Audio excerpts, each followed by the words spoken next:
Las Vegas, the symbol of American indulgence, excess, and unshakable economic confidence, fell in the dead of night. Hotels empty, casinos silent, flights canceled, revenues plunged, and not because of a recession, not because of a market crash, but because Canada, the quiet neighbor to the north, The dollar is falling. The empire is fading. But your voice is rising. Don't just watch history happen. Be part of it. Why have you checkmark subscribe to this channel for more fearless analysis from Richard Wolff and voices the mainstream media refuses to platform? made a decision. They left. No fireworks, no speeches, just a silent, sweeping retreat of millions of dollars in Canadian tourism spending redirected elsewhere. It was a clean break, strategic, calculated, and the impact? Immediate. What we're seeing is not just a tourism dip. We're witnessing the unraveling of a foundational assumption in the U.S. economy, that Canada would always be there, that Canadian dollars would always pour into American border towns, theme parks, beaches, and casinos, that Canadian loyalty was unconditional. But that assumption has been shattered. Canada has spent decades watching, waiting, calculating. Every insult, every broken promise, every one-sided deal. They remember the tariffs. They remember the mocking. They remember the Avro arrow. And when the moment was right, when the economy opened up post-COVID, when global trade realigned, when American leadership once again descended into chaos, they acted quietly, precisely, decisively. And now Las Vegas is bleeding. Not just Vegas. Florida, upstate New York, Michigan, Montana, Washington State. All the towns and cities that once relied on Canadian spending are suddenly facing a harsh truth. When you treat your neighbors like a backup plan, eventually, they find another route. That's exactly what Canada is doing. This isn't just about tourism. This is about a much deeper, more strategic shift, a national reorientation. Canada is walking away from a dependency that's long been taken for granted. They're not protesting in the streets. They're not issuing threats. They're just leaving, and the reason why, sovereignty, not just as a slogan, but as a strategy. Canada is asserting its right to choose, its right to protect its own economy, its right to decide how and where it engages with the United States, and more importantly, when to pull back. It started with spending. Tourism was the first domino to fall, but it didn't stop there. Canada is now diversifying its defense partnerships, breaking away from the U.S. military-industrial complex that has dictated procurement decisions for decades. For years, Washington pushed the F-35 like it was the only option, an overpriced, under-delivering fighter jet that locked nations into endless maintenance costs and dependency. Canada said no. Instead, Ottawa turned to Sweden, to France, to regional cooperation with European and Indo-Pacific allies. The message couldn't be clearer. We will not be your captive market anymore. It's not defiance, it's liberation. The military dimension matters. It signals that Canada is no longer content being treated like a defense afterthought, expected to comply, to follow, to nod along with every Pentagon pitch.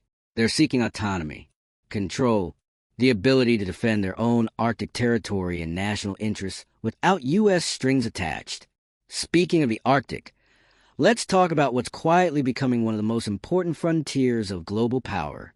As the ice melts and the shipping lanes open, Canada is sitting on a strategic gold mine, northern trade routes, untapped resources, rare earth minerals, vital shipping access between Europe and Asia. And guess who controls most of it? Not Washington, not Moscow, Ottawa. That's right. While the United States has spent the last decade spinning in political chaos, shutdowns, impeachments, erratic foreign policy, Canada has been preparing, mapping the seabeds, developing logistics, securing environmental oversight, building Arctic patrols, partnering with Nordic states, investing in future power. They didn't shout about it. They just moved. Because that's a strategy now, deliberate, firm, and grounded in sovereignty. And it's working. Canada is proving that you don't need to wage war, threaten blockades, or make dramatic exits to shift the balance of power. Sometimes, the most powerful move is the one where you simply walk away from the table and set your own. That's what we're seeing. A redefinition of the relationship. For decades, Canada was treated as a younger sibling in the North American dynamic. Polite, cooperative, predictable. And America got used to that dynamic. Too used to it. Washington assumed that Canada would always fall in line, always go along with U.S. trade policies, always show up when the military alliance needed filling out, always send tourists to Vegas and dollars to Disney. But no longer. The Canadian people, led by generations of quiet discontent and now backed by economic leverage and growing global options, are changing the equation, and others are watching. Mexico is rethinking its own dependency on U.S. exports. Europe is leaning into new trade routes. Japan and South Korea are expanding partnerships with nations that offer more balance, more respect. The world is moving. And Canada? Canada is leading the way, not with aggression, but with example. This is a kind of revolution, not of weapons, but of wisdom, of nations stepping into their own agency, of smaller powers realizing they are no longer small when they work together, of polite countries discovering their strength. Because strength isn't just military. It's the ability to withhold economic access. It's the power to say no to bad deals. It's the discipline to walk away from an unequal arrangement. That's what Canada has done. And let's be honest, this didn't happen overnight. This is a result of decades of neglect, of patronizing policies, of watching Washington weaponize everything from aluminum tariffs to passport controls, of sitting across from a Trump administration that publicly mocked allies, bullied trade partners, and acted like friendship was a debt, not a relationship. Canada took notes. And when Trump built his empire on the premise that America didn't need its neighbors, Canada simply nodded, then began the long, quiet work of proving him wrong. Now his empire is faltering. Vegas is reeling. Defense industries are scrambling. Arctic influence is slipping. And global alliances? Shifting. And still there's no speech. No gloating. Just movement.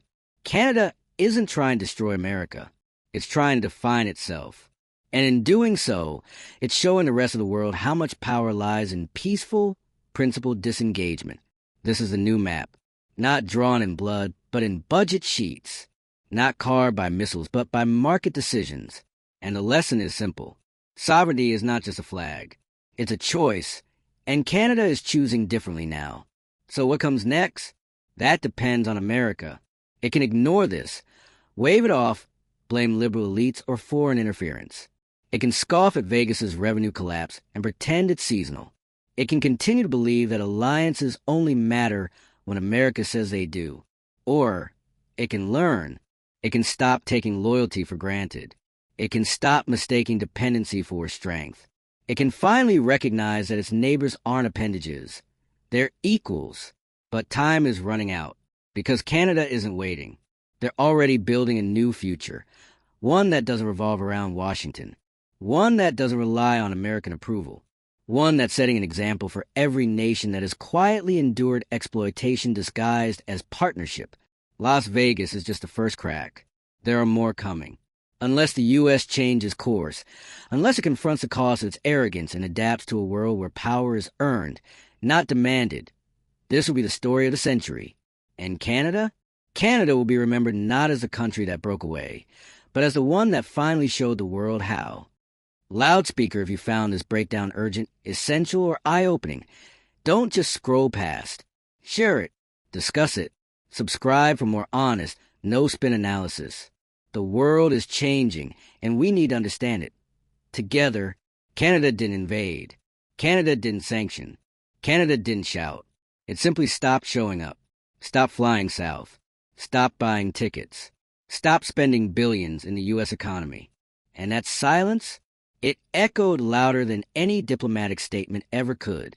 Because when Las Vegas casino floors go empty, when hotel chains that once catered to a flood of winter-weary Canadians now stare at vacant rooms and cancel bookings, when border towns once buzzing with cross-border trade and trust suddenly turn quiet, you know something fundamental has shifted. This wasn't some glitch in the market. This was the result of intent. Canada made a decision, and the effects weren't symbolic. They were measurable. Billions of dollars vanished from the U.S. economy, Airline routes were rerouted or canceled. Retail chains in places like Buffalo, Detroit, and Bellingham saw sharp, unseasonal declines. Snowbird communities in Arizona and Florida sat unusually still, eerily empty. And the American response? Disbelief. How could this happen? The answer is, it's been happening. You just weren't paying attention. The signs have been there for years. But Washington, and Trump's administration in particular, treated them like background noise, minor annoyances. The aluminum tariffs? Canada didn't forget. The steel tariffs? Canada didn't forget. The condescension at global summits? The disregard for Canadian input? Canada didn't forget. Because here's what Americans fail to realize about their northern neighbor. Canadians are quiet, but they are precise. They don't scream. They remember. They remember the betrayal of the Avro Arrow, when one of the most advanced aircraft projects in the world was unceremoniously shut down, under pressure from the United States. They remember being strong-armed into buying U.S.-made military equipment that didn't fit Canadian needs, all while being told it was for mutual defense. They remember the forced compromises in NAFTA, the lopsided economic deals, the cultural pressures. They remember being asked to sacrifice, to comply, to help the partnership, and then being ridiculed for it on a global stage. You think a decade of America First rhetoric didn't leave a scar? You think Canadians didn't notice when their country was dismissed, sidelined, or used as a bargaining chip in broader U.S. political theater? They noticed, and they planned, because the world is moving fast, and Canada is moving with it. The new alliances being forged aren't reactionary. They are visionary. Defense ties with Sweden and Finland, emerging Arctic cooperation with Denmark and Norway, increased economic collaboration with the EU and Indo-Pacific allies. This isn't a tantrum. It's a transition. Canada is asserting a new kind of power, not rooted in force, but in strategic autonomy. Rejecting the F-35 wasn't just a defense procurement decision. It was a message that the old days of one-sided dependency are over, a message that the U.S. doesn't get to dictate what's best for its allies anymore, a message that Canada is choosing its own path, and it's a path that leads through the Arctic. Now, let's talk about the Arctic, because this is where the future is being drawn, not in treaties or weapons, but in ice melt and mineral maps. As climate change tears open new shipping routes and exposes previously unreachable reserves of rare earth minerals, the Arctic has become the new frontier of global power, and Canada controls a significant portion of it, not symbolically, not vaguely, but legally, geographically, geostrategically. And while the U.S. has focused its Arctic strategy to the lens of Alaska and Russia has militarized its northern coastlines, Canada has taken a quieter, smarter approach, strengthening its claim through diplomacy, infrastructure, environmental stewardship, and regional partnerships. This isn't a show of dominance. It's a show of readiness. And when global trade begins to tilt north, as inevitably will, Canada will hold the keys. Shipping lanes, mineral supply chains, port access, environmental data. And once again, the United States will find itself in need. And this time, the rules will be different. Because you don't mock your neighbor for years, then knock on their door asking for favors when your lights go out and your markets dry up. You don't impose tariffs on aluminum and then ask for help building missile casings. You don't ridicule a nation's prime minister on the global stage and then call for unity when your supply chains collapse. Respect can't be withdrawn and then instantly reclaimed. Trust doesn't work that way. And this is the painful lesson America is now being forced to learn, not from an enemy, but from a friend. The friend you ignored, the friend you belittled, the friend who finally said, no more. But here's the thing about friends. They give you more chances than you deserve. And they also know exactly how to hurt you without ever lifting a hand. That's what's happening right now. Not an attack. A realignment. A message. That trust is a currency. And once it's gone, your influence collapses. And Las Vegas? That glittering desert mirage of American excess, sustained in no small part by millions of Canadian visitors every year? It's just the first casualty in a far bigger shift. A shift away from dependence. A shift toward diversification. A shift from domination to distribution. Because what Canada has started is not isolationism. It's self-definition. And that is a powerful thing. So where does this leave the U.S.? At a fork in the road. It can continue pretending this is a temporary downturn, a market blip, a hiccup in bilateral relations. Or it can face reality, that the world is changing and America is no longer the sole architect of that change. The future will be written by alliances of respect, not coercion, by economic leverage, not brute force, by quiet nations who no longer ask permission to act in their own interests. And if America doesn't adapt to this new reality, if it continues to treat friends like satellites and partners like subordinates, then Las Vegas is just the beginning. The next cracks will show in ports, in energy markets, in diplomatic votes at the UN, in multinational corporations moving headquarters out of the U.S. and into friendlier, more predictable climates. Because this is not a crisis. This is a correction. And in that correction, Canada has made its move. Now the question is, will America hear the message? Or will it double down on the hubris that brought it here? Because the empire isn't being toppled. It's being outgrown. And not by force. By principle. By memory. By the quiet resilience of a nation that waited long enough and finally decided, we're not following anymore. We're leading. Let's be honest. This isn't just about Canada and the United States. It's not just about one boycott or one fighter jet or one Arctic route. This is about the cracking of a global illusion, an illusion that the United States was the center of gravity around which the rest of the world must orbit, that friends and allies would tolerate neglect, endure insults, and keep smiling because the American economy was too big to fail and too important to challenge. Well, it just got challenged, not by a superpower, but by a country of 40 million people who kept the receipts, who remembered every lopsided deal, every trade slap in the face, every public humiliation, every time America treated their partnership as optional. Canada didn't need to make noise. They just needed to stop playing along. And as the world watches this quiet rebellion unfold, something else is happening. A wave of recognition. Other nations, long caught in the gravitational pull of American dominance, are looking north and realizing something extraordinary. You can step away. You don't have to wage war. You don't have to burn bridges. You don't have to scream. You can simply choose sovereignty. You can choose your people over someone else's profits. You can say no more.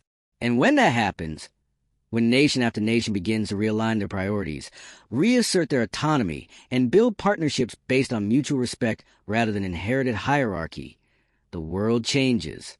We are living through that change right now. It's not coming. It's here. The empty casinos in Las Vegas are not a fluke. The canceled defense deals are not isolated. The absence of Canadian tourists from American highways and airports is not temporary. These are signals, loud, clear, and decisive. Canada is no longer just managing its role in the American sphere. It is exiting the sphere altogether. Not because it hates the United States, not because it seeks revenge, but because it has outgrown the imbalance. Because this generation of Canadian leadership has learned something vital. The cost of waiting for Washington to respect you is always too high. So they stopped waiting. They began building new trade relationships, new supply chains, new military partnerships. They looked east. They looked west. They looked within. And they realized the future is not about who can shout the loudest at summits. It's about who can act. And in this moment, Canada acted. Now look at where the U.S. stands. Once, it was the trusted heart of the Western Alliance. Now, it's being tiptoed around, bypassed, second-guessed, and diplomatically outmaneuvered. Because in a world that values stability, continuity, and respect, America has become unpredictable, erratic, fragile, governed by outrage, polarized beyond recognition, and deeply disconnected from the global mood. Meanwhile, Canada is sending a different signal. We are small, but we are not weak. We are polite, but we are not passive. We are allies, but not at any cost. And if that makes Washington uncomfortable, good. Because comfort breeds complacency. And complacency is what brought us to this point. This isn't about nationalism. This is about dignity. About refusing to be the convenient backup plan. About stepping out of someone else's shadow and into the clarity of your own purpose. Canada has done that. And what makes this moment even more powerful is how measured it all is. No breaking of diplomatic ties. No anti-American screeds on national TV. No withdrawal from treaties or international institutions. Just a quiet, unmistakable shift in direction. They didn't tear up the map. They just stopped circling the same old orbit. And that's what makes this so dangerous for the United States. Because it's not dramatic enough to provoke a response. It's not loud enough to dominate headlines. But it's relentless. And it's effective. And most importantly, it's contagious. Because what Canada has shown the world is that the cost of disobedience is no longer unbearable. That you can challenge American assumptions without being punished. That the world is no longer bound by the gravitational weight of one empire's expectations. That's the future we're heading into. A multipolar world. A world where power is more evenly distributed. Where sovereignty means something again. Where economic loyalty is earned, not assumed. Where trust must be rebuilt, not demanded. And yes, that future may feel uncertain to the United States. Because when you've been at the top for so long, even a small loss of control feels like a collapse. But it's not a collapse. It's a rebalancing. One that was always coming. One that's not being driven by hostility, but by necessity. Because for far too long, the American empire has stretched its hands too wide, demanded too much, and given too little in return. And now, as that empire retreats, not with a bang, but with a quiet shrug from its oldest friend, the world is relearning how to breathe. Canada didn't destroy anything. It just reminded us all that even the most powerful empires rest on something as delicate and as essential as mutual respect. Without it, no amount of military bases, no number of fighter jets, no glittering skyscrapers in Vegas will hold the center. Because when your friends stop believing in you, when they stop needing you, your power isn't threatened. It's over. Loudspeaker, if this message stirred something in you, if it made you rethink what power really means in this new world, don't let the conversation stop here. White Heavy checkmark subscribe for more fearless, no-fluff geopolitical analysis. White Heavy checkmark share this video with someone who still thinks the old rules apply. White Heavy checkmark, and most importantly, start asking better questions about the alliances we take for granted and the quiet revolutions that are changing everything beneath our feet. Because Canada just showed us the future, and it doesn't wait.